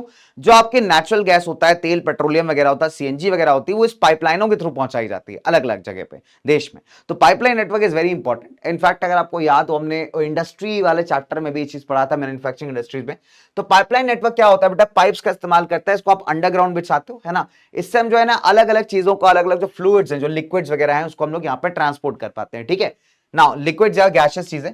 अब क्या होता है बेटा यहाँ पे, तो इनको हम water, crude oil, petroleum products या फिर नेचुरल गैस या को अगर आप देखेंगे तो इसको ट्रांसपोर्ट करने के लिए इस्तेमाल करते हैं कहां पे, टू फर्टिलाइजर फैक्ट्रीज और बिग थर्मल पावर प्लांट्स। अगर आप देखेंगे जो फर्टिलाइजर फैक्ट्रीज होती है वहां पे इनका यूटिलाइजेशन किया जाता है, थर्मल पावर प्लांट्स में इनका यूटिलाइजेशन किया जाता है। तो यहां तक ये सारा फॉसिल फ्यूल वगैरह पहुंचाने के लिए किसका इस्तेमाल करते हैं हम लोग यहाँ पे, पाइपलाइन। कई बार कुछ इलाकों में पानी पहुंचाने के लिए भी हम पाइपलाइन का इस्तेमाल करते हैं, राइट। चलिए, इनफैक्ट आप देखोगे सॉलिड्स को भी आप पाइपलाइन के थ्रू कन्वर्ट भेज सकते हो जब आप उसको स्लरी में कन्वर्ट करते हो। आपको याद होगा जब हम लोग मिनरल्स वाला चैप्टर पढ़ रहे थे तो हमने क्या पढ़ा था कि आयरन और को हम लोग स्लरी बना लेते। स्लरी मतलब ना सॉलिड है ना ही लिक्विड है, तो बीच का ऐसा है ना, थोड़ा गिलगिला गिलगिला टाइप का, तो उसको आप पाइपलाइन के सहारे आसानी से एक्सपोर्ट कर सकते हो। याद है हम लोग मारमागांव एक्सपोर्ट पोर्ट से उसको आगे बेचते थे फिर, ठीक है। तो यहां पे आप कह सकते हैं पाइपलाइंस एक बड़ा अच्छा मीडियम है आपका लिक्विड्स फ्लूइड्स को यहां पे ट्रांसपोर्ट करने का, जो कि हमारी इंडस्ट्रीज को एक बड़ा बूस्ट प्रोवाइड करती है, ठीक है। अब अगर मैं आपसे बात करूं कि भारत की मेजर पाइपलाइंस कौन सी, ठीक है, कौन कौन सी मेजर पाइपलाइंस है, ठीक है, तो आपको एचवीजी तो याद होगी, हजीरा विजयपुर जगदीशपुर वाली, है ना, जो पहली जबरदस्त पाइपलाइन थी हमारी। अच्छा, अब अगर आप देखोगे जो ऑयल फील्ड है ना हमारे देश में, अपर आसाम से लेकर के कानपुर उत्तर प्रदेश, यानी जो मेरी जन्मभूमि है, वहां तक एक पाइपलाइन बनी हुई है। और ये कहां से पास करती है गुवाहाटी, बरौनी, इलाहाबाद से, इलाहाबाद जो भी प्रयागराज है, ठीक है। इसकी ब्रांचेस आपको मिल जाएंगी, बरौनी से एक ब्रांच निकाली हुई हल्दिया, ये ब्रांच आपकी जाती है पाइपलाइन की राजबंद होते हुए, फिर राजबंद से एक पाइपलाइन निकाल दी है मौरीग्राम को और गुवाहाटी को, ठीक है, और फिर वहां से आपको सिलीगुड़ी मिलेगी, ठीक है, डन। अच्छा, तो मौरीग्राम को निकाल दिया और गुवाहाटी से एक लाइन निकाली हुई सिलीगुड़ी। तो इसको दोबारा देखते हैं, देखिए पाइपलाइन नेटवर्क कैसा है कि जो ऑयल फील्ड है अपर आसाम में, अपर आसाम मतलब दिग्गोई वाले साइड पे, तो वहां से एक पाइपलाइन आ रही है, कानपुर कनेक्ट करती है, ठीक है। अब इस पाइपलाइन की ना बहुत सारी ब्रांचेस है, तो ये पाइपलाइन कहां से पास कर रही है, गुवाहाटी से, बरौनी से और प्रयागराज से, ठीक है, डन। अब बरौनी से हमने एक और ब्रांच निकाल दी, ये ब्रांच किसको कनेक्ट करेगी हल्दिया को। हल्दिया आप देखोगे तो बंगाल वाले साइड पे, ठीक है। अच्छा, अब ये हल्दिया तक जाने के लिए किससे पास करेगी राजबंद से। अब राजबंद से हमने एक और पाइपलाइन निकाल दिया, ये जाता है आपका मौरीग्राम तक, ठीक है। फिर एक पाइपलाइन आपका गुवाहाटी से सिलीगुड़ी को कनेक्ट करता है, राइट। चलिए, इसके अलावा अगर आप देखोगे जो सलाया जगह है गुजरात के अंदर, वहां से हमने एक पाइपलाइन निकाली हुई है जो कनेक्ट करती है आपकी जालंधर को। तो ये पाइपलाइन नंबर 1 हो गई, पाइपलाइन नंबर 2 हो गई, ठीक है, डन। तो ये कनेक्ट कर रही है सलायन गुजरात से जालंधर पंजाब को। अब ये किसके थ्रू जाती है बेटा, ये जाती है आपकी वीरंगम के थ्रू, ठीक है, वाया वीरंगम, मथुरा, दिल्ली और सोनीपत, ठीक है। तो हमने क्या याद किया यहाँ पे, कौन कौन सी, सबसे पहले हम याद कर लेते हैं यहाँ पे सलाया पड़ रहा है कहां पे बेटा, ये पड़ रहा है आपका गुजरात के अंदर, ठीक है, GUG। अब ये पाइपलाइन किसको कनेक्ट करी है, पाइपलाइन कनेक्ट करी है बेटा जालंधर को। जालंधर कहां पड़ता है, पंजाब में, ठीक है, जालंधर कहां पड़ता है, पंजाब में, ठीक है, डन। और साथ ही साथ अगर आप देखोगे तो कहां कहां से पास कर रही है, पास कर रही है आपके विरंगम से, मथुरा से, दिल्ली से, सोनीपत से, हरियाणा, ठीक है।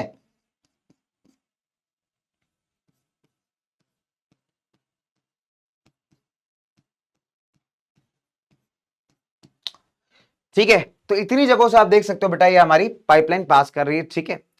अगर आप देखोगे तो इसकी कुछ और ब्रांचेस भी हैं जो कोयाली को कनेक्ट करती है। कोयाली पड़ता है वडोदरा गुजरात के पास, चाकसू कनेक्ट करती है और बाकी प्लेसेस को, ठीक है। तो आप देख सकते हो कि एक ही पाइपलाइन से यहाँ पे कितने सारे नेटवर्क्स को, कितने सारी जगहों को यहाँ पे कनेक्ट किया जा रहा है, और सारी वो जगह हैं जो इंडस्ट्रियली जो है भारत के लिए बड़ी इंपॉर्टेंट है, ठीक है। चलिए आइए बात करेंगे आगे हम लोग फटाफट से ना।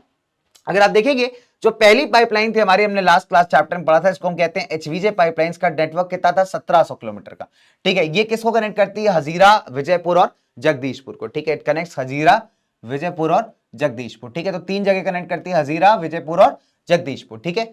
तो आप देखोगे क्रॉस कंट्री गैस पाइपलाइन है। अच्छा, अब अगर आप देखेंगे तो ये किससे लिंक्ड है, मुंबई हाई और बसीन से। तो आपको याद होगा जब हम महाराष्ट्र के लेफ्ट में जाकर के मार्क कर रहे थे मैप के ऊपर, बिकॉज मुंबई हाई पड़ता है समुद्र के अंदर, बसीन पड़ता है उसके जस्ट ऊपर, ठीक है। तो आप देखोगे बसीन और मुंबई हाई ऊपर नीचे आपको दिखेंगे, तो वहां पे जो ऑयल फील्ड्स हैं, तो वहां से जो क्रूड ऑयल वगैरह निकाला जाता है उस पाइपलाइन एचवीजे पाइपलाइन के थ्रू जितने भी आपके इंपॉर्टेंट इंडस्ट्रियल फर्टिलाइजर कॉम्प्लेक्स हैं, जहां पावर जनरेशन हो रही है, बिजली बनाई जा रही है, जो बाकी इंडस्ट्रीज है भारत के वेस्टर्न और नॉर्दर्न इंडिया में, उसको यहां पे कनेक्ट करती है, ठीक है, डन। चलिए, अगर आप देखोगे तो अभी हमारा गैस इंफ्रास्ट्रक्चर एक्सपैंड हो चुका है 1700 से 18,500 किलोमीटर तक, एंड फर्दर टारगेट है इसका कि हम एक्सपैंड करेंगे कितना, 34,500 किलोमीटर तक, ठीक है। टारगेट है कि इसको हम कितना एक्सपैंड करना है, हमको यहाँ पे टारगेट है भाई, हम इसको एक्सपैंड करेंगे, कितना एक्सपैंड करेंगे बेटा, हम लोग एक्सपैंड करेंगे 34,500 किलोमीटर के आसपास, ठीक है।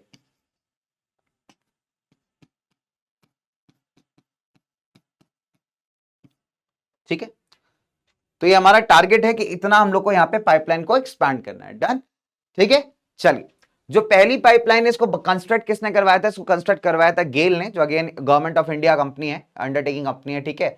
तो एक बढ़िया हमारी आप कह सकते हैं सरकारी पब्लिक सेक्टर कंपनी। तो पहली पाइपलाइन कंस्ट्रक्ट करवाई थी आपकी गेल ने, ठीक, गेल इंडिया लिमिटेड ने। डन, चलिए तो आगे बात करते हैं फटाफट से, नेक्स्ट वन फर्दर। तो ये तो हो गई भाई पाइपलाइन की बात। अब कहानी हमारी कारवां हमारा पहुंचता है वाटरवेज पे। यार बहुत गर्मी हो रही है यहाँ पे, एकदम खतरनाक, एसी एकदम बंद हो रखा है भाई, एकदम खतरनाक टेम्परेचर बढ़ता जा रहा है। अब मुझे लगता है मुझे भी पाइपलाइन की जरूरत है जिससे ऑक्सीजन मुझ तक पहुंचाया जाए, है कि नहीं? चलिए फिलहाल लोग आगे बात करते हैं यार। तो पाइपलाइन की कहानी खत्म हो गई। अभी हमने क्या क्या डिस्कस कर लिया? हमने रोडवेज की, हमने बात की रेलवेज की, हमने बात की पाइपलाइंस की। अब ये होता है हमारा रोड नेटवर्क, ठीक है। अगर आप देखोगे तो रोड के ऊपर ये तीनों नेटवर्क एक इंपॉर्टेंट साधन है भारत के इंडस्ट्री और normal day to day life को यहाँ पे बूस्ट प्रोवाइड करने का। अब यहां से निकल के चलते हैं हम हमारे अगले पड़ाव पे, यानी हमारे अगले सेक्शन यानी वाटरवेज के ऊपर, ठीक है। तो हम बात करेंगे वाटरवेज के एडवांटेजेस की, हम बात करेंगे इंपॉर्टेंट वाटरवेज की, हम बात करेंगे यहाँ पे इंपॉर्टेंट सी पोर्ट्स की, और फिर हम लोग बढ़ेंगे हमारी दुनिया में आगे, यानी हम लोग चलेंगे सीधा सीधा हवाई जहाज पे, यानी जूम करके हवाई जहाज पे, ठीक है। चलो तो दोस्तों अगर मैं आपसे आगे बात करूं तो यहां पे वाटरवेज भाई चीपेस्ट मींस ऑफ ट्रांसपोर्ट है, ये बात तो सही है। अगर ज्यादा सामान लंबे डिस्टेंस के ऊपर आपको अगर क्या करना है, ट्रांसपोर्ट करना है, तो वाटरवेज से बढ़िया साधन आपको नहीं मिलेगा, ठीक है। अगर आप देखेंगे खासकर जो हैवी सामान होता है, हैवी और बल्कि सामान होता है ना, उसको ट्रांसपोर्ट करने के लिए waterways are the best medium. पहली बात फ्यूल एफिशिएंट है, इन्वायरमेंट फ्रेंडली, इतना प्रदूषण आपका नहीं कॉज करते, ठीक है। तो एक अच्छा मीडियम ऑफ ट्रांसपोर्टेशन है। अगर आप बात करोगे तो भारत का जो इनलैंड नेविगेशन है वाटरवेज का, उसका टोटल लेंथ है 14,500 किलोमीटर। देखिए इनलैंड शब्द का मतलब होता है जो हमारे देश के अंदर प्रेजेंट समुद्र है, नदी वगैरह है, लेक्स वगैरह है, उसमें जो वाटर ट्रांसपोर्ट चलता है वो किसका पार्ट है? इनलैंड का पार्ट है, यानी हमारे देश के अंदर ही चल रहा है, ठीक है। और वही अगर हम किसी दूसरे देश में अपनी शिप या जहाज भेजेंगे तब उसको हम कहेंगे ओवरसीज। तो अगर आप देखोगे तो भारत में जो खासकर हिमालयन पहाड़ों में जो नदियां हैं ना, वो वाटर ट्रांसपोर्टेशन के लिए बहुत स्मूथ नहीं है, बहुत अच्छी नहीं है। उसका रीजन क्या है कि वहां पे ना रैपिड्स बहुत ज्यादा है। रैपिड्स, कभी रिवर राफ्टिंग की है? रिवर राफ्टिंग क्या होता है कि आप देखोगे तो वहां पे एकदम से लहरें आती, जुई जुई ऐसे करके लहरें आती, तो इतनी घातक लहरें और जो फोर्स ऑफ वाटर है बहुत ज्यादा है। तो ऐसे में अपना नदियों में, ऐसी नदियों के अंदर स्टार्टिंग में हिमालयन रीजन में तो आप यहाँ पे नाव वगैरह नहीं चला पाओगे। पता चला सामान लेके उतरे नाव में, एक रैपिड आया, जुई सारा सामान नीचे, और आज मैं ऊपर सामान नीचे, लेकिन यही होगा तुम्हारे साथ। तो नदी कहाँ गई, तुम्हारी बोट कहाँ गई, कुछ पता ही नहीं चलेगा। तो as a result no doubt कि हमारा जो शांत नदियां होती है ना, जिसमें वाटरफॉल नहीं है, जिसमें रैपिड्स नहीं है, ऐसी नदियां परफेक्ट हैं आपके किसके लिए? वाटर ट्रांसपोर्टेशन के लिए, ठीक है।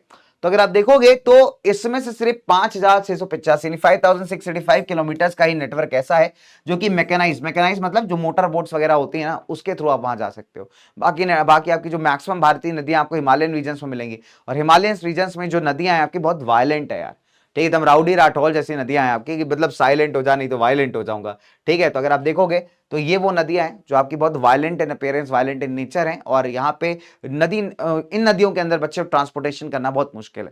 तो जो आपके शांत नदियां हैं ना, जहाँ पे वाटर थोड़ा ठहरा हुआ है, थोड़ा ऐसा रैपिड वाटरफॉल वगैरह नहीं है, उन नदियों में आप देखोगे ट्रांसपोर्टेशन थोड़ा ज्यादा किया जाता है, ठीक है। चलिए तो बेस्ड ऑन दिस हमारे देश के अंदर जो है नेशनल वाटरवेज है, जैसे हमारे नेशनल हाईवेज हैं वैसे हमारे देश में नेशनल वाटरवेज भी, ठीक है। चलिए तो आइए एक एक करके हम नेशनल वाटरवेज को पढ़ना स्टार्ट करेंगे। नंबर 1, टोटल अगर आप देखोगे तो टोटल 5 ऐसे वाटरवेज आपको देश के अंदर दिखाई देते हैं। पहली बात सबसे ईजी है आपके पहले 3। नेशनल वाटरवे नंबर 1 देखिए ये बना हुआ है आपका गंगा नदी पे। इंपॉर्टेंट क्वेश्चन आता है कई बार, तो आपका जो इलाहाबाद, जैसा हम लोग प्रयागराज कहते हैं, ठीक है। तो अगर ये रास्ता सीधा पकड़ लोगे, इनफैक्ट अगर आप बाय रोड भी जाओगे तो बाय रोड अगर आप दिल्ली से निकलते हो तो दिल्ली से आप पहले कानपुर पहुंचेंगे, कानपुर से आप बनारस पहुंचेंगे, बनारस से आप आगे बढ़ेंगे तो आपको फिर कलकत्ता वाले रूट पे आप निकल जाएंगे। तो देखिए नदी भी कुछ ऐसे ही फ्लो कर रही है ना।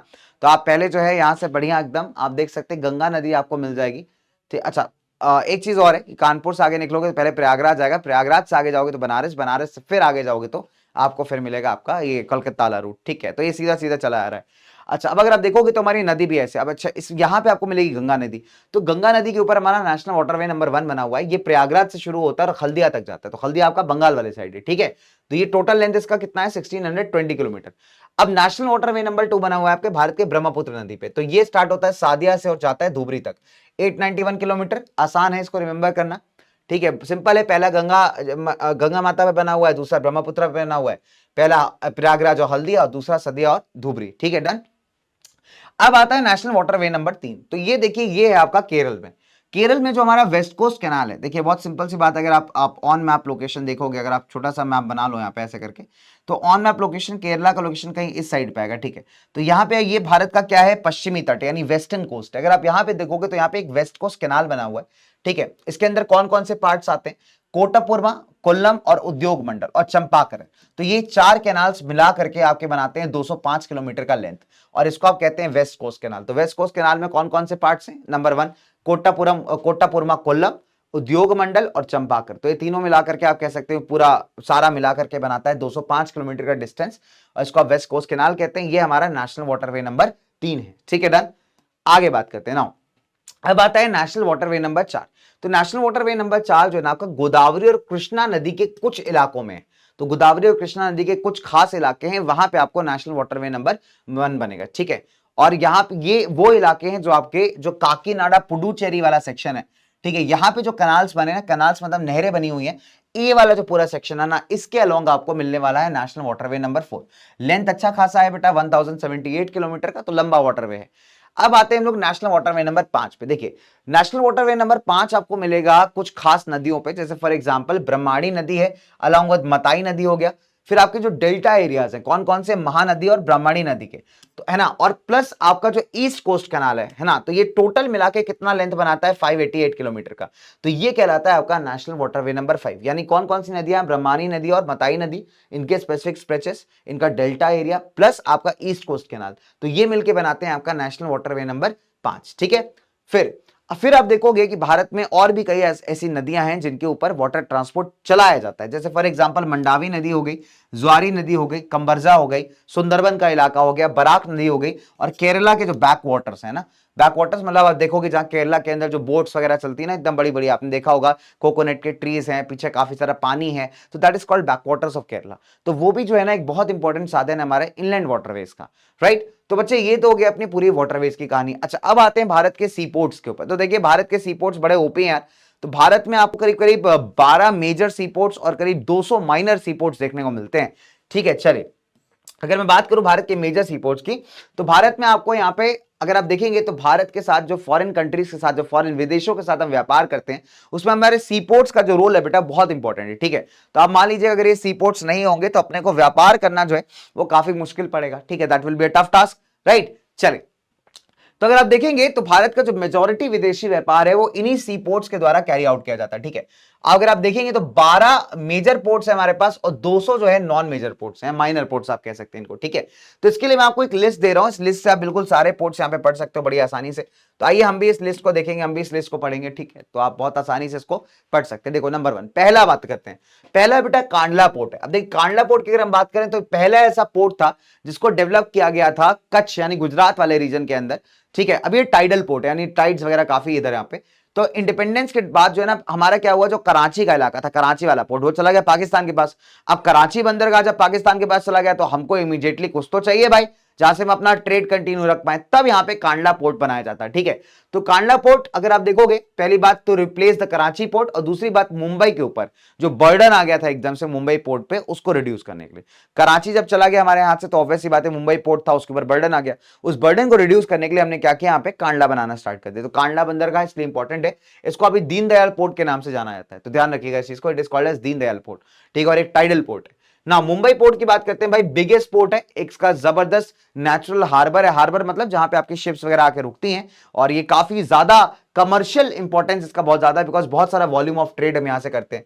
फिर आपका जवाहरलाल नेहरू पोर्ट है ना, इसको यहां पे बनाया गया था with a plan to decongest Mumbai port. अब मुंबई पोर्ट पे अगर आप देखोगे तो लोड बढ़ता जा रहा है, तो इस लोड को कम करने को लेकर के ध्यान में रख के बनाया गया था आपका जवाहरलाल नेहरू पोर्ट। तो आप कह सकते हैं ये एक असिस्टेंट की तरह काम करता है मुंबई पोर्ट के। ठीक है, डन। अब आपका मारमागांव पोर्ट, देखिए मारमागांव पोर्ट हमने पढ़ा है कि आयरन ओर के व्यापार के लिए बहुत फेमस है, ये एक इंपॉर्टेंट एक्सपोर्ट पोर्ट। अगर आप देखोगे तो भारत का जो काफी बड़े दर्जे का आयरन ओर है, आप कह सकते हैं हम यहां से एक्सपोर्ट करते हैं, मतलब भारत में जितना आयरन ओर बाहर बेचा जाता है ना, उसका 50% जो है बेटा यहीं से बेचा जाता है। ठीक है। अब आता है मैंगलोर पोर्ट, कर्नाटका जाना पड़ेगा आपको यहाँ पे, ठीक है। मैंगलोर पोर्ट कहाँ है? कर्नाटका के अंदर है, ठीक है। तो आप देखोगे जो कुद्रेमुख माइन से आप हम लोग आयरन ओर निकालते हैं, उसको एक्सपोर्ट करना, बाहर जो बेचा जाता है वो इसी पोर्ट के थ्रू बेचा जाता है। अब आता है आपका कोची। कोची के लिए आप आ जाइए केरला। तो कोची को हम कहते हैं कि this is the extreme south western port. South west मतलब साउथ वेस्ट कौन सा हो गया बच्चे? बहुत सिंपल है, this is the south west region. तो यहां पे अगर आप देखोगे तो कोची पोर्ट की अगर हम बात करें, ये केरला वाला सेक्शन, ठीक है। तो एक्सट्रीम साउथ वेस्ट के अंदर जो है आपको एक पोर्ट मिलेगा, इसको आप कहते हैं कोची पोर्ट, ठीक है। अच्छा, अब अगर आप देखोगे तो जहां पे एक लगून फॉर्म होता है, लगून मतलब समझ लीजिए छोटा सा वाटर बॉडी समुद्र से पहले, तो वहां पे पोर्ट सिचुएटेड है ना, नेचुरली फॉर्म्ड है। और आप कह सकते हो यहाँ पे शिप्स वगैरह के खड़े होने का भी जो जगह है बहुत जबरदस्त है, एक नेचुरल हार्बर है यहाँ पे। फिर तूतीकोरिन आता है। तूतीकोरिन आप देखोगे तो तमिलनाडु साइड पे आपको मिल जाएगा तूतीकोरिन, ठीक है। तो तूतीकोरिन की अगर हम बात करें तो तमिलनाडु के अंदर है ना। ये पोर्ट के अभी अपना खुद का नेचुरल हार्बर है, मतलब जहां शिप्स वगैरह बढ़िया खड़ी होती हैं, ठीक है। अगर आप देखोगे तो श्रीलंका, मालदीव जैसे जो नेबरिंग इलाके हैं, वहां पे सामान पहुंचाने के लिए, वहां पे ट्रेड व्यापार करने के लिए तूतीकोरिन एक बहुत इंपॉर्टेंट पोर्ट है भारत के लिए, ठीक है ना।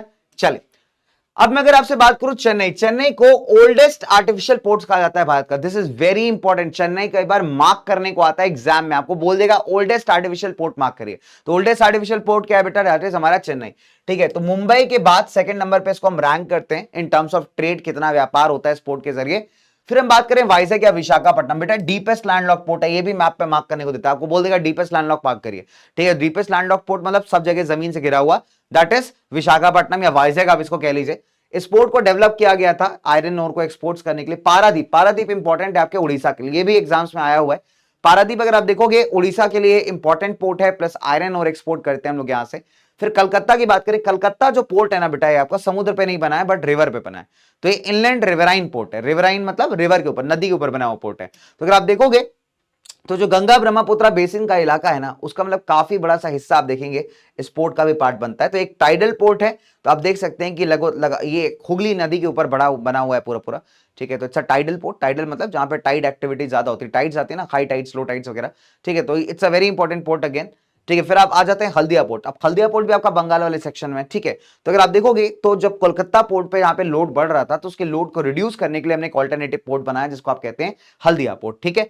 तो ये भारत के इंपॉर्टेंट सी पोर्ट्स हैं यार, मेजर मेजर सी पोर्ट्स हैं जिसको पढ़ना बहुत जरूरी है, ठीक है। बिकॉज इससे क्वेश्चन आ जाता है। इनफैक्ट आप देखोगे कि हो सकता है आपसे क्वेश्चन ऐसा बोले कि मार का port that was constructed to reduce the load on Kolkata port. अब आपको पता ही नहीं कौन सा पोर्ट था वो, तो कैसे मार्क करोगे? तो दैट इज हल्दिया पोर्ट, ठीक है। डन बच्चों, चलिए अब जल्दी से हम लोग आ जाते हैं एयरवेज पे, फिर कम्युनिकेशन पे आएंगे, फिर ट्रेड पे आएंगे, फिर हम लोग फटाफट से मैप वर्क पे आएंगे, ठीक है। चलिए तो let's come to the airways वाला टॉपिक, और बहुत इंपॉर्टेंट बच्चे, बहुत ही इंपॉर्टेंट टॉपिक है। चलिए तो लेट्स टॉक अबाउट एयरवेज। देखिए एयरवेज फास्टेस्ट तरीका है, कंफर्टेबल है और प्रेस्टिजियस मोड ऑफ ट्रांसपोर्ट है। जब आप एयरपोर्ट पे जाते हो तो बहुत फ्लॉन्ट करते हो ना, ड्रेस भी बहुत बढ़िया पहन के जाते हो, वहां खूब स्टेटस जाते हो, स्टोरी डालते हो, टिकट्स की फोटो डालते हो, तो बड़ा फ्लॉन्ट करते हो, कहते हैं ना बड़ा क्लास है, स्टाइल है एयरवेज में ट्रैवल करने में। तो एयरवेज एक प्रेस्टिजियस मोड ऑफ ट्रांसपोर्ट है, कंफर्टेबल है, फास्टेस्ट है, जल्दी आपको पहुंचा देता है, ठीक है। एयर ट्रेवल अगर आप देखोगे तो इनफैक्ट आपको एक्सेस देता है माउंटेनियस इलाकों में। आप देखिए चॉपर्स का इस्तेमाल करती है इंडियन एयरफोर्स कई बार रेस्क्यू ऑपरेशंस के लिए, हेलीकॉप्टर्स होते हैं स्पेशल टाइप के जो बहुत डिफिकल्ट इलाकों में भी उतर जाते हैं। तो वहां पे ऐसी जगहों पे ना एक बहुत अच्छा मीडियम है बेटा, लंबी ओशंस को क्रॉस करने का, डेजर्ट्स को क्रॉस करने का, घने जंगलों को क्रॉस करने का। सो ऐसे इनएक्सेसिबल इलाकों में जो है एयर ट्रेवल बहुत एफिशिएंट है।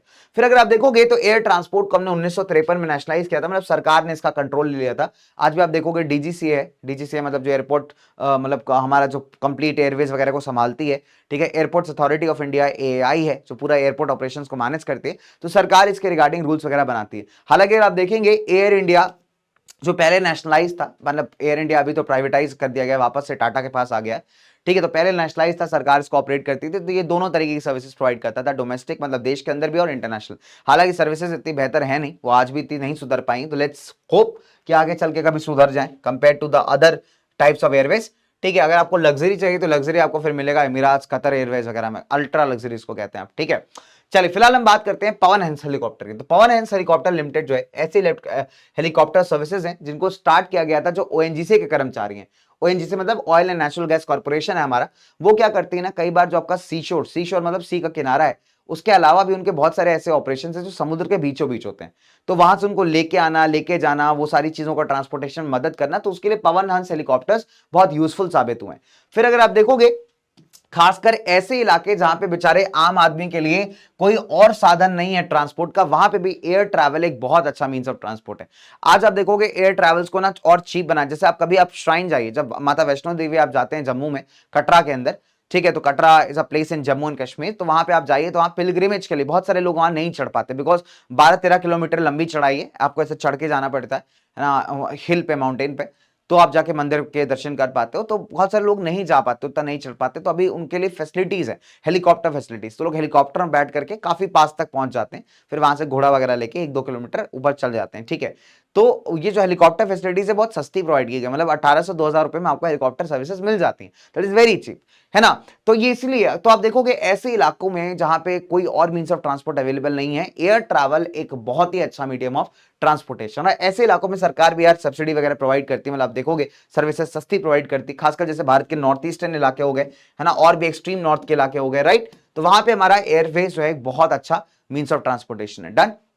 चलिए, अब मैं अगर आपसे बात करूं यार कम्युनिकेशन की, तो देखिए कम्युनिकेशन का जो मीडियम है ना वो बहुत सारा है। आज आपके सोशल मीडिया आपको देखो, Instagram, WhatsApp, Facebook, social media इतना वायरल है। उससे पहले अगर आप देखोगे तो इंटरनेट में जो मेल था, है ना, मैसेंजर था, चैट्स थी, इंटरनेट वाले मैसेंजर की चैट्स, वो बड़ी पॉपुलर हुआ करती थी। टेलीविजन, रेडियो हो गया, मूवीज हो गई, ये सब क्या है, मीन्स ऑफ कम्युनिकेशन, एक दूसरे से अपनी बात को पहुंचाने का माध्यम।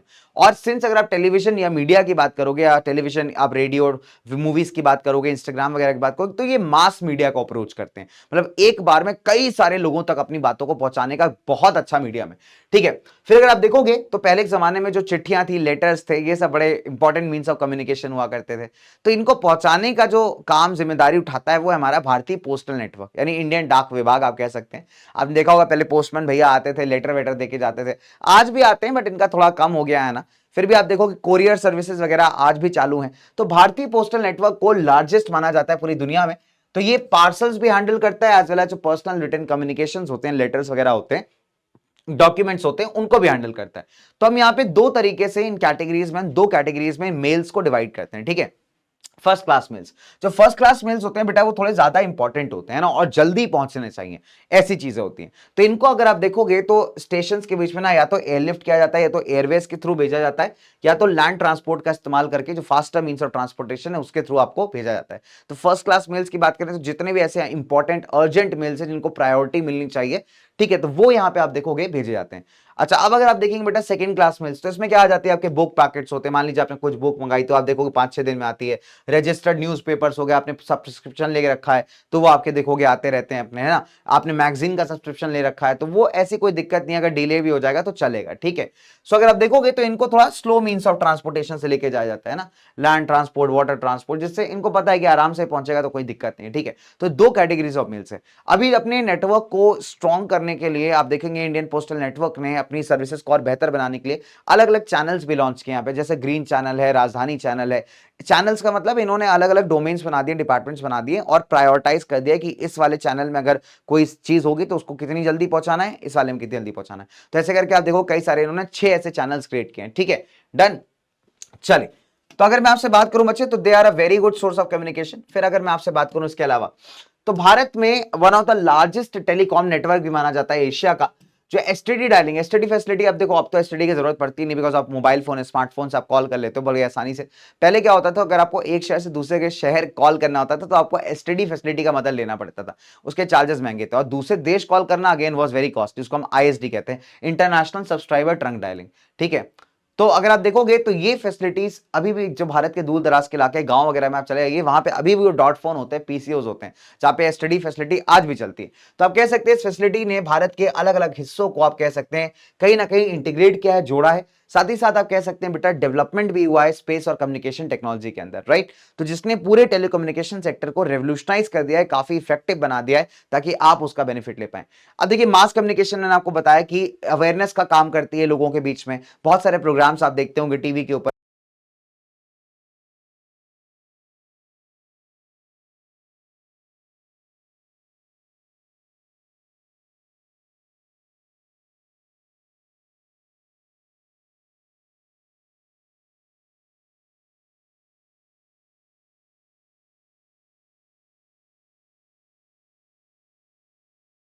आजा। आप देखेंगे ऐसे ऐसे कई सारे प्रोग्राम चलते हैं ना, तो आकाशवाणी, इसको ऑल इंडिया रेडियो कहते हो। भारत भाई, भारत का एक बड़ा जबरदस्त नेशनल आप रेडियो कह सकते हैं, है ना, जहां पे नेशनल इंटरनेशनल कई सारी ऐसी खबरें बातें बताई जाती हैं, इंटरटेनमेंट के प्रोग्राम बताए जाते हैं। जो भारत का नेशनल टेलीविजन चैनल है दूरदर्शन, उसका काम भी ऐसा ही है कि एकदम इंफॉर्मेशन देना प्लस एंटरटेनमेंट देना।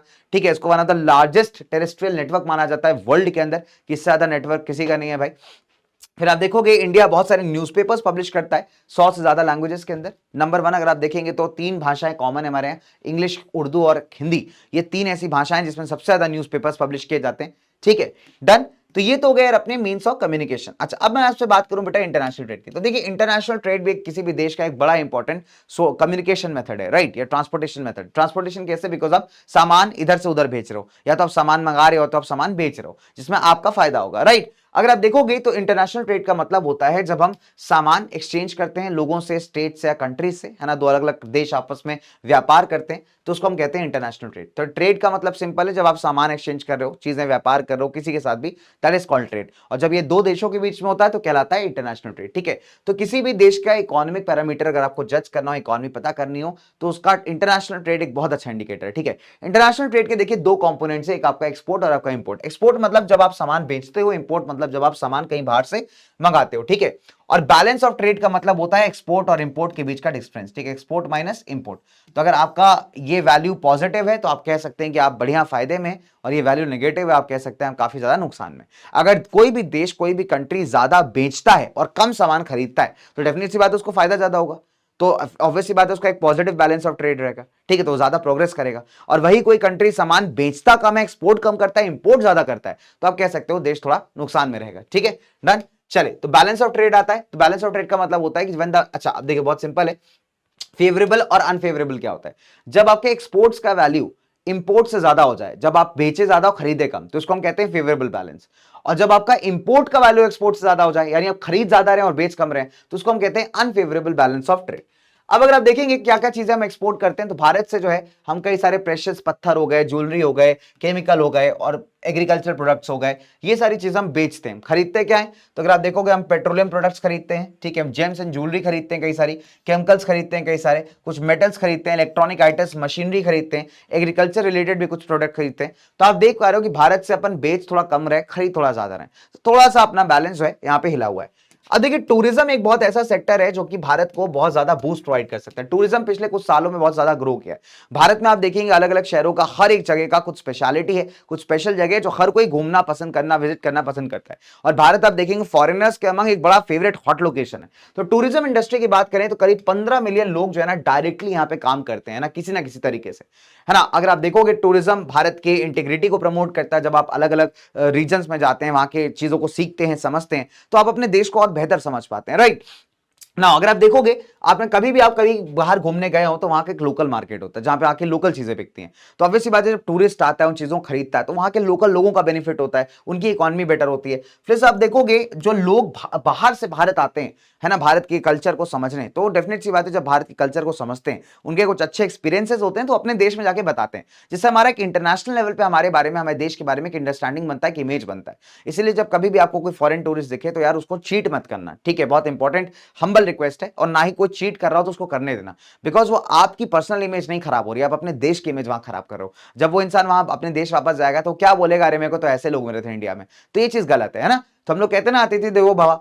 इसके अलावा अगर आप देखोगे तो फॉरेन टूरिस्ट भारत में कई सारी चीजों के लिए आते हैं, हेरिटेज टूरिज्म, इको टूरिज्म, है ना, एनवायरमेंट वगैरह के रिलेटेड एडवेंचर एक्टिविटीज करने, कल्चर एंजॉय करने, कई बार मेडिकल ट्रीटमेंट्स के लिए भी भारत आते हैं, एजुकेशन के लिए भी भारत आते हैं। तो टूरिज्म इंडस्ट्री के पास अपना एक जबरदस्त बूस्ट है जो भारत की इकोनॉमी को काफी आगे तक ले जा सकता है। और ये सेक्टर डेवलप हो रहा है, और इसको एकदम सही तरीके से डेवलप किया जाए तो डेफिनेटली इंडिया की इकोनॉमी में बहुत बड़ा रोल प्ले करेगा। ठीक है, अब देखिए, अगर आप मैप वर्क की बात करें तो लोकेट और लेबल दोनों करने के लिए मैप वर्क आ सकता है, ध्यान दीजिएगा इस चीज को। ठीक है, तो लोकेट और लेबल दोनों ही करने के लिए आपको मैप वर्क दे सकता है। नंबर 1 पहला क्या आपको कह रहा है कि मेजर सीपोर्ट्स मार्क करिए, कांडला, मुंबई, मार्मागांव, मैंगलोर, कोची, तूतीकोरिन, चेन्नई, विशाखापट्टनम, पारादीप और हल्दिया। इंटरनेशनल एयरपोर्ट्स में कौन सा पूछता है? अमृतसर का राजा सांसी, ठीक है, बहुत इंपॉर्टेंट है, पूछता है। दिल्ली का आईजीआई, मुंबई का छत्रपति शिवाजी, चेन्नई का मीनमबक्कम, कलकत्ता का नेताजी सुभाष चंद्र बोस और हैदराबाद का राजीव गांधी। तो कुल मिला के एक ही मैप है जो आपको पूरी तरीके से प्रैक्टिस करना है। ठीक है, बहुत सिंपल है।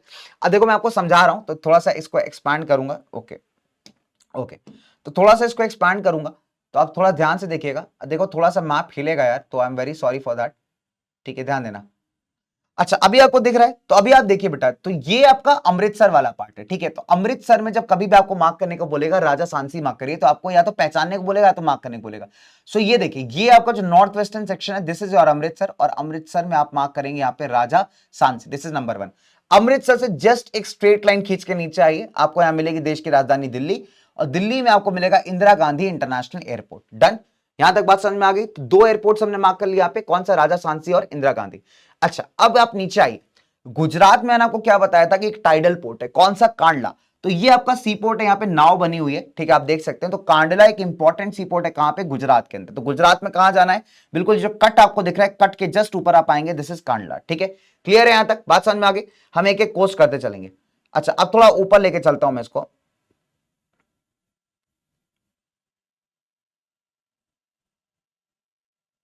ठीक है, डन। अच्छा अब देख पा रहे हो, चलो तो ये हम लोग महाराष्ट्र आ गए, दिस इज महाराष्ट्र वाला सेक्शन। महाराष्ट्र में आप देख पा रहे हैं बेटा, तो 2 चीजें, नंबर 1, पहले तो आपका ये मुंबई वाला सेक्शन है, यहां पे आपको मुंबई पोर्ट पे आपको मिलेगा, इसी के पास आप देखेंगे जवाहरलाल नेहरू पोर्ट है ना, और इसी के ऊपर आपको मिलेगा airport, that is Chhatrapati Shivaji terminal. तो महाराष्ट्र में यहां पे छत्रपति, इसके जस्ट नीचे आप देखेंगे जैन जवाहरलाल नेहरू पोर्ट, ठीक है, डन। चलिए अब महाराष्ट्र से थोड़ा सा नीचे आइए, ये जो छोटा सा स्टेट है गोवा है, गोवा में आपको मिलेगा मारमागांव पोर्ट, ठीक है, डन। तो मारमागांव मिल गया हमको। अच्छा अब थोड़ा सा आगे बढ़ते हैं, यहां पे ध्यान दीजिएगा, थोड़ा सा आगे बढ़ते हैं, थोड़ा आगे लेके चलता हूं आपको, पहले नीचे का दिखा दूं फिर ऊपर चलेंगे, ठीक है, डन। तो ये हो गया, मारमागांव हो गया। अच्छा अब देखिए, अब अगर आप देखोगे तो हमारे पास क्या आता है, मारमागांव के जस्ट नीचे आप देखेंगे कर्नाटका वाला सेक्शन है। कर्नाटका में यहां पे आप मार्क करोगे मैंगलोर, ठीक है, दिस इज मैंगलोर, यानी कर्नाटका का बड़ा इंपॉर्टेंट पोर्ट, डन। इसके नीचे आएंगे आपको जस्ट यहां पे ये वाला सेक्शन, ये जो स्टेट आपका केरला है, केरला में यहां पे एकदम आप कहते हैं साउथ वेस्ट नीचे के साइड, बिल्कुल यहां पे आप मार्क करोगे कोची, ठीक है, डन। कोची हो गया आपका, ठीक है, डन। अच्छा तो हमने वेस्ट कोस्ट कवर कर लिया, थोड़ा सा ईस्ट पे आएंगे हम लोग यहां पे, डन। देखिए थोड़ा सा ईस्ट पे आएंगे हम लोग,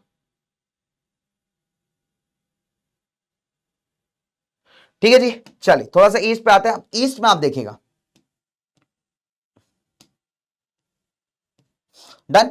तो ईस्ट में ये तमिलनाडु वाला सेक्शन है, और ये आपका एकदम नीचे की तरफ आएगा तूतीकोरिन, तो यहां पे आप मार्क करेंगे तूतीकोरिन, ठीक है। तूतीकोरिन से ऊपर जाएगा, तमिलनाडु का सेम स्टेट है, राइट कॉर्नर पे, ऊपर राइट कॉर्नर पे आपको मिलेगा चेन्नई, और यहां पे आपको मिलेगा मीनमबक्कम इंटरनेशनल एयरपोर्ट, ठीक है। तो चेन्नई पोर्ट भी आपको मिल जाएगा, प्लस आपको यहाँ पे मीनमबक्कम इंटरनेशनल एयरपोर्ट मिलेगा। मीनमबक्कम से ऊपर बढ़िए, अब मैंने कहा वाइजैक, वाइजैक आपको इधर आंध्रा वाले सेक्शन मिलेगा, तो वाइजैक आप बिल्कुल यहां पे मार्क करेंगे, this is Visakhapatnam, deepest landlock port. इसी के जस्ट ऊपर वाले स्टेट पे आप आइए, आपको राइट कॉर्नर पे मिलेगा पारादीप उड़ीसा में, ठीक है। इसी के जस्ट ऊपर आएंगे बंगाल पहुंच जाएंगे, बंगाल में आपको 2 पोर्ट्स मिलेंगे, एक आपका कोलकाता मिलेगा, दैट इज खालदिया पोर्ट मिलेगा, इसी के जस्ट ऊपर आपको कोलकाता मिलेगा, और यहां पे एक और एयरपोर्ट आपको मिलेगा, दैट इज नेताजी सुभाष चंद्र बोस, ठीक है। तो नेताजी सुभाष चंद्र बोस को पहले दमदम एयरपोर्ट कहते थे, तो दिस इज नेताजी सुभाष चंद्र बोस। तो ये सारा आपको मिल जाएगा। तो आपको एक स्टेट पकड़ पकड़ के प्रैक्टिस करना है, इधर से चालू करोगे तूतीकोरिन, चेन्नई मीनमबक्कम, ऊपर आइए विशाखा, ऊपर आइए पारादीप, ऊपर आइए हल्दिया, उससे ऊपर कलकत्ता और नेताजी सुभाष चंद्र बोस, डन। बात हो गई, समझ में आ गई। चलिए तो ये आपके मेजर मेजर सी पोर्ट्स थे, आप कह सकते हैं मेजर मेजर आपके सी पोर्ट्स और आपके साथ ही साथ एयरपोर्ट्स, ठीक है, डन।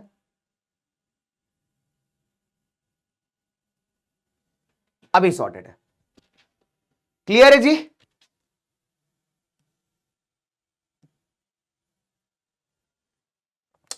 क्लियर है भाई लोग, सॉर्टेड है, ठीक है। चलिए so this ends your topic, that is lifelines of national economy, और इसी के साथ जो है खत्म करते हैं इस पूरे पूरे समापन करते हैं इस पूरे टॉपिक का। आई गेस 1 घंटे 5-7 मिनट मैंने आपके लिए हैं, and that's all. So thank you so much guys, love you all मेरे प्यारे बच्चों, एंड मिलते हैं आपसे इन द नेक्स्ट क्लास। तब तक के लिए थैंक यू सो मच, और मस्त रहो, चुस्त रहो, दुरुस्त रहो। Bye bye guys, take care, love you.